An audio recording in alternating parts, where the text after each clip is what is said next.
Hey everyone, and welcome back to The Explainer. Today, we're talking about scaling machine learning safely. It's an incredibly exciting time for enterprise AI, right? But with all that hype comes a massive, often hidden risk: data sprawl. If your data foundation isn't completely rock solid and literally unbreachable, your entire machine learning operation is basically built on sand. So today, we're going to explore exactly how to establish that unbreachable data foundation. To kick things off, there's a fantastic quote from our source material that perfectly sets the stage. It says, "The data lake is not just a data source. It is the upstream data protection boundary for every downstream ML account." I mean, that completely reframes how we need to think about data architecture, doesn't it? We really have to stop viewing the data lake as just this passive, massive storage bucket where we just dump our files. Instead, we need to treat it as an active defense mechanism.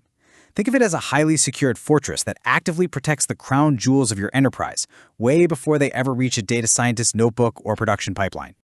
All right, here's our roadmap for the tour today. 1. The secure data warehouse. 2. Inside the storage shelves. 3. Meet the strict librarian. 4. Shields up data protection. 5. Lending rules for ML teams. And finally, closing the inference loop. Okay, let's dive into this. To truly grasp this architecture, we're going to use a really brilliant physical warehouse metaphor. Imagine your data lake as a highly secure, state-of-the-art facility. Amazon S3, those represent the indestructible shelves holding all your items. The AWS Glue data catalog acts as the master inventory list.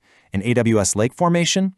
Well, that is our strict librarian sitting at the front desk deciding exactly who gets to look at what. Keep this picture in your head as we walk through. Section 1. The Secure Data Warehouse, the foundation of enterprise MLOps. Before we look at the solution, we really have to understand the core problem, and that is ungoverned ML environments. Think about it. When data scientists just pull data directly onto their local machines, you get absolute chaos and data leaks. Uncontrolled data promotion between trust zones is actually the highest risk in multi-environment MLOps. The architectural cure for this is a governed data lake acting as a centralized, durable single source of truth. If you set this up correctly, data doesn't just leak out, it is very carefully lent out. Section 2. Inside the storage shelves, S3 storage, and AWS Glue.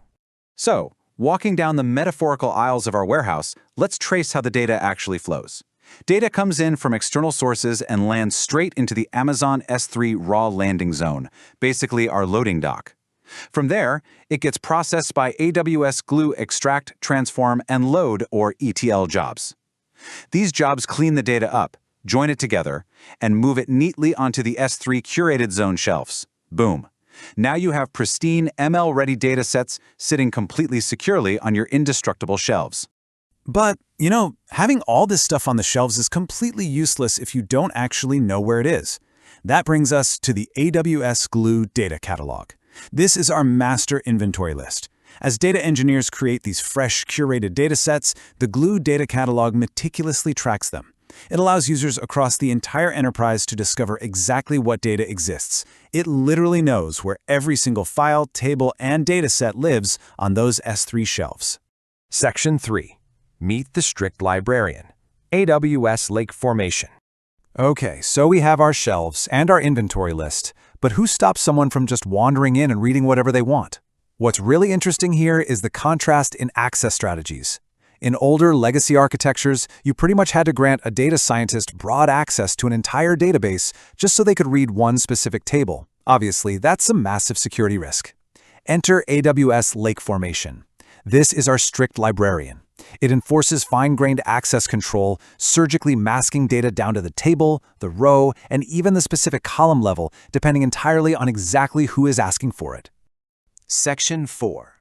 Shields up, data protection, defending the crown jewels. Now, beyond just access control, we need some automated physical defenses. These are the safety shields actively protecting your crown jewels. First up, AWS KMS. This ensures confidentiality and integrity by providing encryption at rest and in transit across all your accounts. Every single piece of data is locked down cryptographically. Next, we have Amazon Macie. Think of this as a security camera scanning for specific patterns. It actively detects personally identifiable information, or PII, leaks to make sure sensitive data hasn't accidentally slipped into the wrong zone. Finally, and this is crucial, we use S3 object lock in the raw landing zone. This enforces immutability. It means the raw data absolutely cannot be deleted or changed by anyone, period. It preserves total data integrity from the very second it enters the warehouse. Section 5.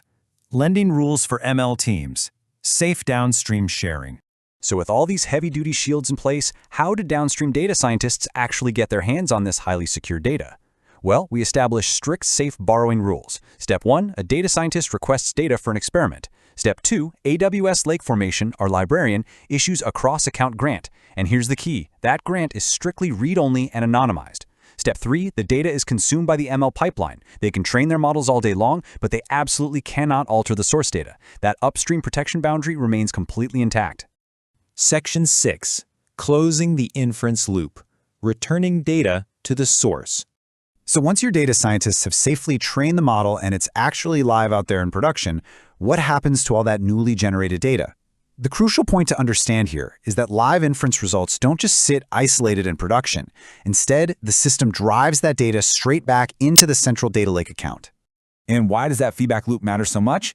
Because closing the loop turns your machine learning platform into a continuous learning system. Those production inference results are safely cataloged as a brand new, governed data source right back in the warehouse. That means your platform team can use that fresh data to continuously monitor the model for drift over time, and your data scientists can use it for the next generation of model retraining. The whole shebang feeds safely right back into that single source of truth. And that brings us to the end of our facility tour. We've seen how AWS S3, Glue, and Lake Formation work together to turn what used to be a passive data dump into an active, highly protective fortress.